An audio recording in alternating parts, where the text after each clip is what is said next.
Hey, District 35, Representative Burns. Last video of the session. We're looking out to get out a session, I believe this Thursday. We should be able to final up. Want to give you the last touch before we end session of what's going on and where we're at. The biggest thing that we've done so far is the budget.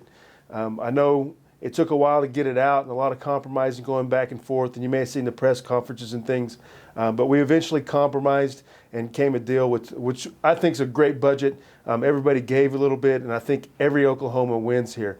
The biggest thing that we need to understand is we have over $8 billion appropriated, which is a history in Oklahoma, which I think is very important just because we're trying to keep up with the surrounding regions and what's going on. It makes us very, very competitive.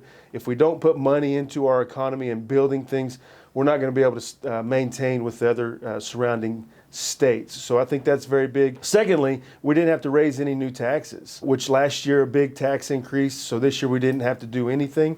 The most important thing I think that we're getting from this is the $200 million in savings. The governor came out at the very beginning that he wanted to save $200 million. That way we never have to cut core services in down times.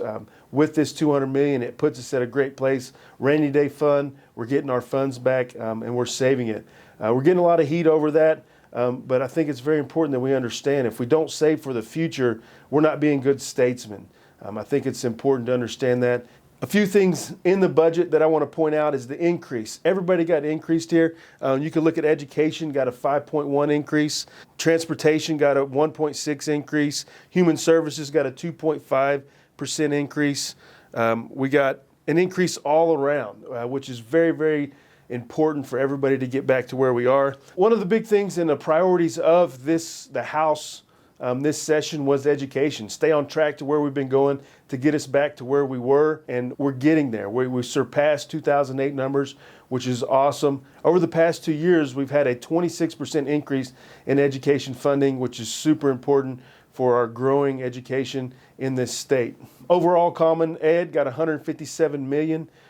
Put in. The teacher pay raise came at $1,220 for every teacher. But more importantly, we got $74 million put into the formula where superintendents can use this money wherever they need and can maintain that local control. It's very important that we stay competitive in the region. With this pay raise, we became the #1 teacher pay in the region. We know Texas is going to come out and surpass us again. So it's important that we keep pushing forward and maintaining the regional race that we have. Okay, along with Common Education, the Higher Ed and Career Tech both got a big bump, $18 million to Career Tech. Along with the Common Ed, the Higher Ed got an increase in funding, which was $28 million more.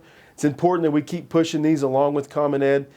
We know education is very important. It takes over 50% of our budget, which we need that to stay on top and competitive in the region once again. Another piece that was very important to me was the Thunderbird Academy. With this new budget, we're able to give the Thunderbird Academy $1 million, which is going to help grow one of the greatest juvenile programs that we have in this state. And I still want to grow that personally, so where we can help all juveniles that are struggling with some things that we can incorporate the Thunderbird Academy into improving young people's lives. A couple of the budgetary items that are important to District 35, we have the Historical Society. Obviously, we have Pawnee Bill and the museums, the Historical Society in Perry. We have a ton of history in District 35. And seeing that the Historical Society is getting another bump of about $3.3 million is crucial that we maintain and preserve Oklahoma history, which is also very important. Agriculture got over $3 million increase, which is very important to District 35 and the rural economy that we have there.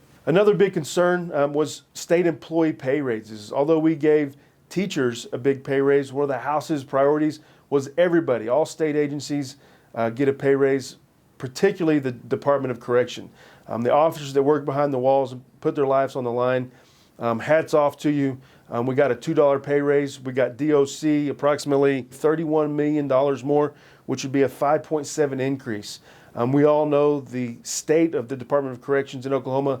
We're doing a lot of criminal justice reform to help this, but we have to fund our prisons correctly because at the end of the day, a government that fails to protect the people forfeits the right to rule. Another big budgetary item within District 35 is the $3 million in the REAP grants, which would be a 22.9% increase. It's very important for rural economy to get these grants to sustain these small economies in rural areas. Super excited we're able to stimulate that as well. Probably the most important item to me on this budget is the CIRB, the County Improvement Roads and Bridge Fund. Last year, there was $30 million taken from it. We've had a total of about $180 million taken out of CIRB. Our county roads are feeling this. I know the county commissioners are very, very overly stressed for this. These rains, although they're a blessing, have been a hindrance on our roads. But it is one of my number one priorities in District 35 is to maintain our county roads and bridges. We're able to get $30 million put in that this year, looking at another $20 million next year. And it is probably my biggest concern in the 2020 bills that I'm going to approach is how we can gain revenue for county roads and bridges, help these county commissioners out, help rural Oklahomans that live on these dirt roads and know the sacrifices. A little personal here was the Veterans Registry. If you guys remember, again, House Bill 1041 was the first bill I passed with the governor coming on the floor. That was an awesome moment. Although I didn't get 1041 passed, the mirror bill to that was Senate Bill 358. It did pass, the governor signed it, and the other day in the Veterans Caucus, we had the privilege and honor of being the first to register on the Oklahoma Veteran Registry page. So all you veterans out there, you need to go to the ODVA website and get registered. Again, this is to protect the rights that we have as veterans, make sure that they're not misused, and get money back into those cities that people may be misusing at the time. So it's important to get on this registry and sign up to protect our rights. All right, as you can tell, I'm wrapping up the session. I've had the great communicator having my back all session. It's been an awesome session, made a lot of connections. The biggest disadvantage a freshman has is not knowing everything and the assets that we have for us here. I'm getting to know those, made a lot of great relationships. Took the lieutenant governor to go buy a hat at Mock Brothers there in Tulsa. Seeing the governor and lieutenant governor come to Pawnee County. We have the Wild West show coming up the first weekend in June. We got a lot of things going on in District 35. Super excited to get this session over. Guys, reach out and let me know what I can do for you. I'll be making my way around the district. If you have questions, comments, concerns, email me, text me, let me know what's going on. District 35, look forward to seeing you this summer. I'll put some updates about interim studies coming up. Everybody be safe out there. Give me a call.